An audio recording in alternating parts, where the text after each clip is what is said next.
Bonjour et bienvenue dans Skyline 2050. Grâce à nos initiatives à travers le monde et à l'engagement de tous, nous avons atteint notre objectif de neutralité carbone. Et on le doit surtout à nos pionniers.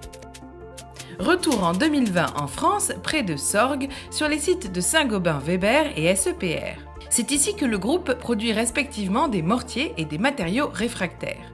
Les deux usines étant voisines, Élise et Guillaume avaient pris l'habitude au hasard des rencontres de bavarder de la pluie et du beau temps, mais aussi et surtout de leurs activités.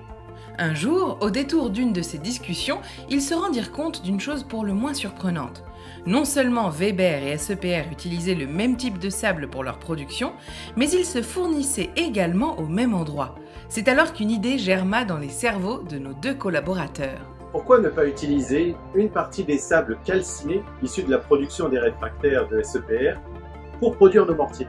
Bravo, quelle idée géniale! Le déchet de l'un est devenu une matière première pour l'autre. Et après s'être assuré de la qualité de ces sables calcinés, ils passèrent à l'industrialisation. On a dû adapter nos moyens de production pour livrer du sable avec une granulométrie et une humidité qui répondent aux exigences de Weber. Pour cela, SEPR se dota d'un nouveau tamis. Ils ajoutèrent aussi un conteneur spécifique pour recevoir les sables ainsi obtenus. On a aussi installé une sauterelle et un tamis de sécurité pour s'assurer que les sables restent purs lors du chargement des camions-citernes. Et du côté de chez Weber, il fallait adapter les silos pour recevoir puis introduire dans la production les sables calcinés livrés par camion-citerne. Et on a dû aussi synchroniser notre planning de production avec la livraison des sables calcinés par SEPR. Et ce fut un succès. Et nous économisons désormais 5000 tonnes de matières premières par an. Et comme le sable provient de nos voisins de la SEPR, ce sont près de 5 tonnes de CO2 que nous économisons sur le transport.